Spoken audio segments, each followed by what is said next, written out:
வணக்கம். சென்னை மாதவரம் போக்குவரத்து புலனாய்வு பிரிவு, அதாவது டிராபிக் இன்வெஸ்டிகேஷன் அப்படின்னு சொல்லுவாங்க, போக்குவரத்து புலனாய்வு பிரிவு. அதனுடைய அந்த பிரிவில் வேலை பார்க்குற எஸ்ஐ ஆனந்த், இவருடைய மனைவி பெயர் சரளா. இவங்க 2 பேருக்கும் 24 வயசுல ஒரு பொண்ணு இருக்காங்க. அந்த பொண்ணு பேர் என்ன, சபரிதா. அதே மாதிரி 19 வயசுடைய தீட்சிதா அப்படிங்கிற ஒரு பொண்ணு, 2 பொண்ணு இருக்காங்க. இவங்க எங்க இருக்காங்க அப்படின்னா, மாதவரம் பொன்னியம்மன் ரோடு,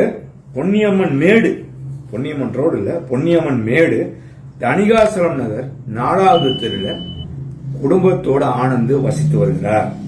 ஒரு அபார்ட்மெண்ட்ல ஒரு குடும்பத்தோட இருக்கார்.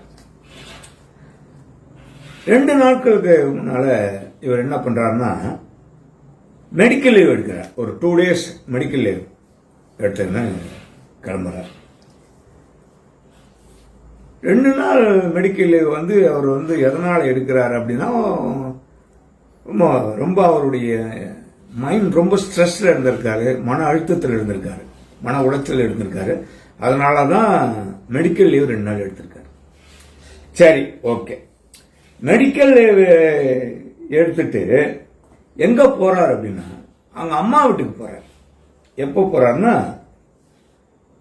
17ஆம் தேதி போறார். போன 17ஆம் தேதி மத்தியானம் வீட்டுக்கு, காலையில போயிடுறாரு. போயிட்டு மத்தியானம் சாப்பிட்றாரு. வீட்டில் சாப்பிட்டுட்டு அதன் பிறகு என்ன பண்ணா, அம்மாவோட சொல்லி நான் ரூம்ல படுக்கிறேம்மா அப்படின்னு சொல்லிட்டு உள்ள ஒரு ரூம்ல போய் தாப்பால் போட்டு படுத்துட்டார்.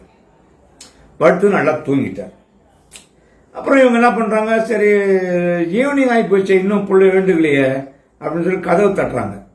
கதவு தட்டும் போது கதவு திறக்கல. நல்லா அழைத்து தடன்னு தட்டுறாங்க, திறக்கல. உடனே இந்த அம்மா பயந்துடுது. பக்கத்தில் இருக்கிற ரிலேஷன்ஸ் தெரிஞ்சவங்க எல்லாரும் கதவை உடைக்கிறாங்க.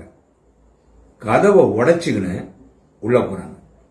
உள்ள போனா ஆனந்த் தன்னுடைய வேஷ்டியால ஃபேன்ல தூக்கு போட்டு தொங்குறார்.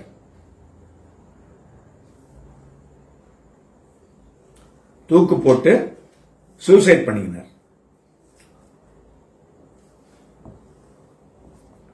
தெரியாத. அதுக்கடுத்து என்னாகும், போலீஸ் ஸ்டேஷனுக்கு போகும். திருவிக்கா நகர் போலீஸ் லிமிட் அவங்க அம்மா வீடு. அதனால திருவிக்கா நகர் போலீஸார் என்ன பண்றாங்க, ஆனந்தோடைய உடலை கைப்பற்றி கேஎம்ஸ் ஹாஸ்பிட்டலுக்கு இதுக்கு அனுப்புறாங்க, போஸ்ட்மார்ட்டத்துக்கு அனுப்புறாங்க.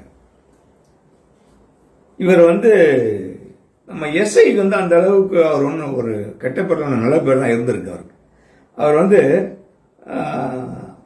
புளியாந்தோப்பு, வில்லிவாக்கம், கொளத்தூர், ராஜமங்கலம், மாதவரம், இந்த மாதிரி பல இடத்துல எஸ்ஐ அவர் வேலை பார்த்திருக்கார். அவருடைய நிலைமை பாருங்க. இப்போ மாதவரம் இன்வெஸ்டிகேஷன், டிராபிக் இன்வெஸ்டிகேஷன் வந்தோன்னா அவருடைய உயிர் போகணும்னு இருக்கு. சரி, ஏன் அவர் தற்கொலை பண்ணிக்கினார் அப்படின்னு விசாரிக்கும் பொழுது, அவங்க மூத்த பொண்ணு இருந்தாங்க இல்லையா, மூத்த பொண்ணு சபரிதா.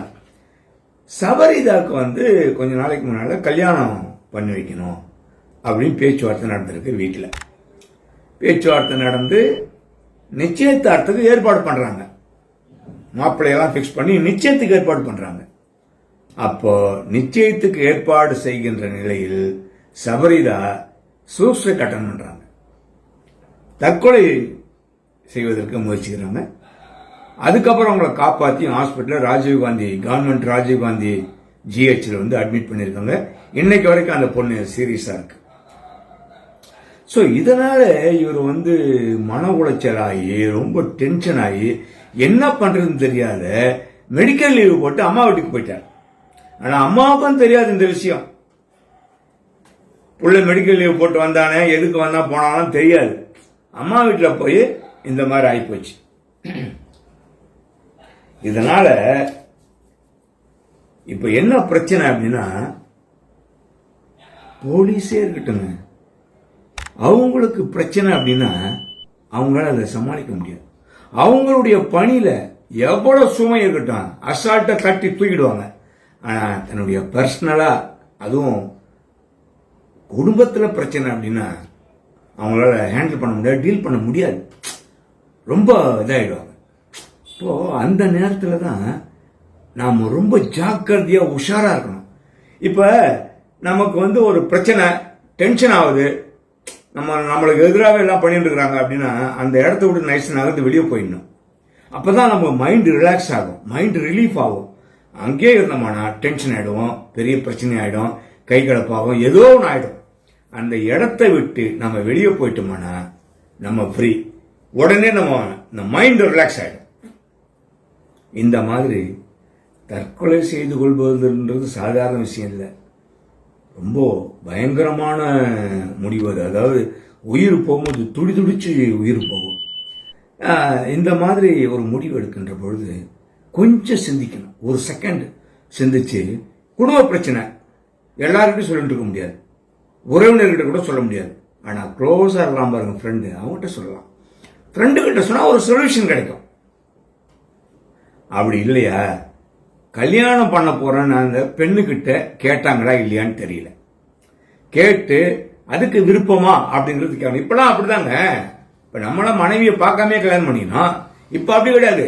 பொண்ணும் பையனும் பேசணும், சுத்திட்டு வரணும், ஊரெல்லாம் சுத்திட்டு வரணும். அதன் பிறகுதான் பொண்ணுகிட்ட கேட்டு அவங்களோட சம்மதத்தை கேட்டுக்கணும். சம்மதம் இல்லாதனால தானே, தனக்கு விருப்பம் இல்லை என்ற கருதியால் தானே அந்த பொண்ணு சூசைட் அட்டன் பண்ணிருக்கே. அப்பயே புரிஞ்சுக்க வேண்டாமா?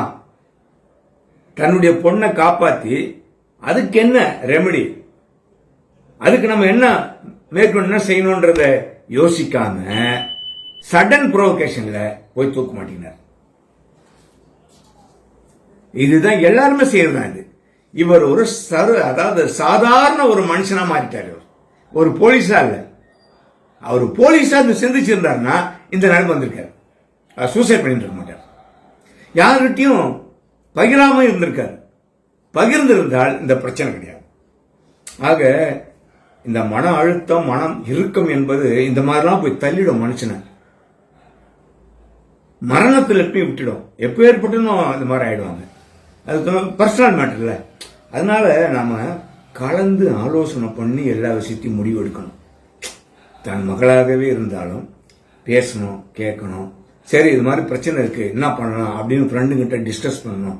இப்படிலாம் நீங்க டிஸ்கஸ் பண்ணீங்கன்னா அந்த குடும்பம் நல்லபடியா இருக்கும். ஏனோ தானோன்னு சொல்லிட்டு அந்த பிள்ளையும் சூசைட் பண்ணிக்க போச்சு, நீங்களும் இப்போ பண்ணிக்கிறா, இவரும் பண்ணிக்கிறாரு, அந்த குடும்ப நிலைமை என்ன ஆகுறது? ஒரு தகப்பன் ஒரு குடும்ப தலைவன் இல்லாத போயிடுதுல்ல. ஸோ அதனால இந்த மாதிரியான இக்கட்டான சூழ்நிலையில் நீங்கள் என்ன பண்ணணும்னா டக்குன்னு அந்த மைண்ட் இருந்து மாறிக்கணும், மாறி வெளியே வந்துருங்க. யாரா இருந்தாலும் தற்கொலைக்கு முயற்சி பண்ணாதீங்க. அது தீர்வு ஆகாது, எதுக்குமே தற்கொலை தீர்வு ஆகாது. மீண்டும் இன்னொரு காணொலி காட்சியை உங்களை சந்திக்கின்றேன். நன்றி, வணக்கம்.